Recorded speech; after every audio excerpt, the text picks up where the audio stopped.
샬롬 로중 읽어주는 제입니다. 오늘은 1월 24일 화요일 로중입니다. 지극히 높으신 이가 너의 피난처다. 시편 91편 9절. 예수께서 말씀하십니다. 너희는 근심하지 말라. 하나님을 믿고 또 나를 믿으라. 요한복음 14장 1절. 주님께 의지하는 하루 되세요. 샬롬 하울람.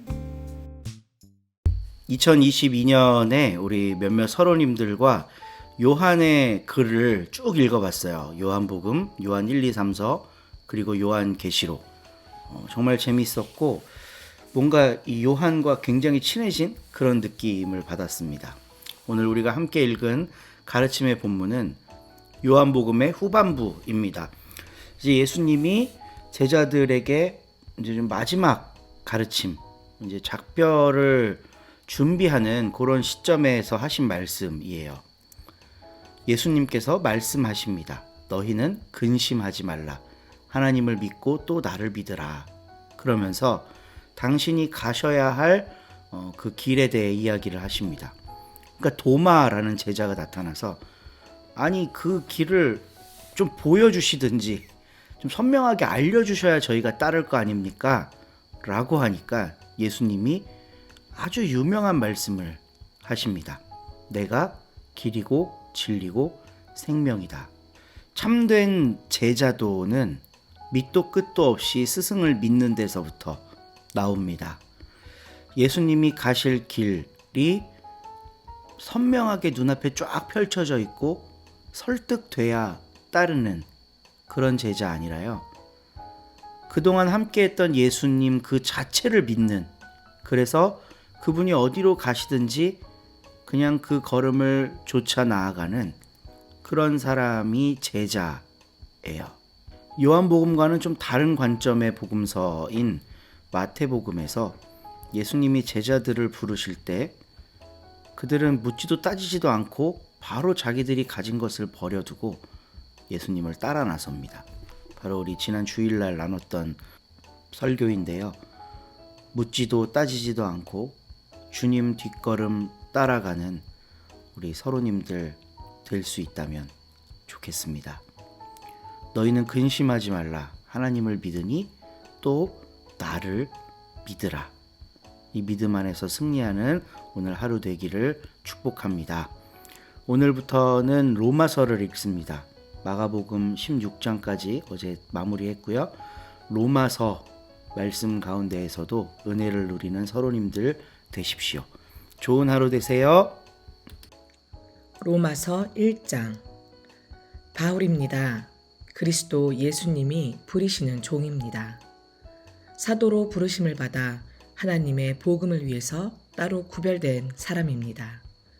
이 복음은 하나님이 하나님의 예언자들을 통해 성경에 미리 약속해 두신 것입니다. 이 복음은 하나님의 아들에 대한 것인데 그 아들은 육신으로는 다윗의 후손으로 나신 분이십니다. 거룩한 영으로는 죽은 사람들 가운데서 부활하심으로 하나님의 능력 있는 아들로 지정되신 분이십니다.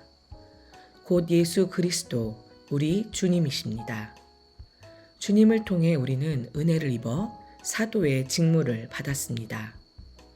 모든 다른 민족들 가운데서 사람들이 믿고 순종하도록 하시려는 것이지요. 주님의 이름을 위해서 말입니다. 그들 가운데 바로 여러분도 들어 있습니다. 예수 그리스도님께 속하도록 부르심을 받은 여러분도요. 나는 로마에 있는 여러분 모두, 곧 하나님께 사랑받고 성도로 부르심을 받은 여러분 모두에게 이 편지를 보냅니다. 은혜와 평화가 여러분에게 하나님 우리 아버지와 주 예수 그리스도님으로부터 내리기를 빕니다. 먼저 예수 그리스도님을 통해 여러분 모두를 두고서 나의 하나님께 감사드립니다. 여러분의 믿음이 온 세상에 널리 알려지고 있기 때문입니다. 하나님이 나를 증언해 주시는 분이십니다. 내가 하나님의 아들의 복음을 전함으로써 내 영으로 섬기는 하나님이요. 난 한시도 잊지 않고 여러분을 기억하고 있습니다. 기도할 때마다 하나님의 뜻 안에서 여러분한테 갈 수 있는 길이 어떻게든 마침내 열리기를 늘 매달려 기도합니다. 내가 여러분 뵙기를 애타게 바라기 때문입니다. 여러분을 뵙고 영적인 선물을 여러분에게 좀 나눠드려서 여러분을 든든히 세우기 위해서 말이죠. 다시 말해 여러분을 만나 여러분과 내가 서로의 믿음을 통해서 함께 위로를 받으려는 것입니다. 여러분이 모르기를 바라지 않습니다. 형제자매 여러분, 나는 몇 번이나 여러분한테 가려고 계획을 세웠습니다. 그런데 지금까지 길이 막혔습니다. 나는 그 밖에 다른 민족들 가운데서처럼 여러분 가운데서도 열매를 좀 거두고자 했던 것이지요. 나는 그리스 사람들에게도 그 밖의 사람들에게도 배운 사람들에게도 못 배운 사람들에게도 빚진 사람입니다. 그래서 내가 간절히 바라는 것은 로마에 계신 여러분에게도 좋은 소식을 전하는 것입니다. 나는 복음을 부끄러워하지 않거든요. 복음은 모든 믿는 사람을 구원에 이르게 하는 하나님의 능력이기 때문입니다. 먼저 유대아 사람에게도 또 그리스 사람에게도 그러합니다. 그것은 하나님의 의가 복음 속에 드러나기 때문입니다. 믿음에서 시작하여 믿음으로 끝나는 일이죠. 성경에 이렇게 적혀 있는 대로입니다. 의인은 믿음의 기초에서 살 것이다. 하나님의 노하심은 불의한 일로 진리를 억누르는 사람들의 모든 불경건과 불의에 대해 하늘로부터 나타납니다. 하나님을 알아볼 수 있게 하는 것이 사람들 가운데 분명하게 나타나 있기 때문입니다. 하나님이 그들에게 나타내 보여주셨습니다. 하나님의 보이지 않는 속성들, 곧 하나님의 영원한 능력과 신성하심이 이제 분명히 보입니다. 그것들이 세상이 창조된 뒤로는 창조물들을 통해 이해되기 때문입니다. 그래서 사람들에게는 변명할 여지가 없습니다. 그들은 하나님을 알면서도 하나님을 하나님으로 높여 영광을 돌리지도 않았고 감사를 드리지도 않았습니다. 오히려 그들은 덧없는 생각에 빠졌고 그들의 깨닫지 못하는 마음은 어두워졌습니다. 자기들은 지혜롭다고 큰 소리치지만 바보가 되어버렸습니다. 썩어 없어지지 않으시는 하나님의 영광을 덧없이 썩어 없어질 사람과 새와 네발짐승과 길짐승의 모양으로 바꾸어 놓았습니다. 그래서 하나님은 그들을 자기네 마음에 품은 욕망에 넘겨주어 더러운 짓에 빠지게 두셨습니다. 그리하여 그들은 자기네 몸을 서로 욕되게 했습니다.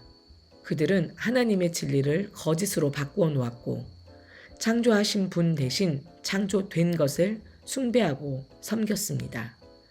창조주는 영원토록 찬양받으실 분이십니다. 아멘. 이런 까닭에 하나님이 그들을 수치스러운 욕정에 넘겨주셨습니다. 그래서 그들 가운데 여성들은 자연스러운 관계를 부자연스러운 관계로 바꾸어 놓았습니다. 마찬가지로 남성들도 여성과 맺는 자연스러운 관계를 버리고 자기네끼리 강렬한 욕망으로 불타올라 남성이 남성에게 부끄러운 짓을 저질렀습니다. 그래서 빗나간 행동에 대해 치러야 할 대가를 자기네 안에 받았습니다. 그들은 하나님을 인정하는 것을 가치 있게 생각하지 않았습니다. 그런 까닭에 하나님은 그들을 무가치한 정신 상태에 넘겨주신 것이죠. 그리하여 그들이 부적절한 짓을 저지르게 두셨습니다. 그들은 온갖 불의, 악함, 지나친 욕심, 못된 마음으로 가득 차 있습니다. 또 시샘, 살인, 다툼, 속임, 저기들로 꽉 차 있습니다. 그들은 수군수군하는 사람들, 헐뜯는 사람들, 하나님을 미워하는 사람들, 시건방진 사람들, 거만한 사람들, 자랑하는 사람들입니다. 나쁜 일을 꾸며내는 사람들, 부모를 거스르는 사람들입니다. 깨닫는 능력이 없는 사람들, 계약을 지키지 않는 사람들, 인정머리 없는 사람들, 모진 사람들입니다. 이런 짓들을 저지르는 사람은 죽어 마땅하다고 하신 하나님의 규정을 그들이 압니다. 그러면서도 스스로 이런 짓들을 저지를 뿐만 아니라 이런 짓 하는 사람들을 좋게 여겨 편들어 주기까지 합니다. 아멘.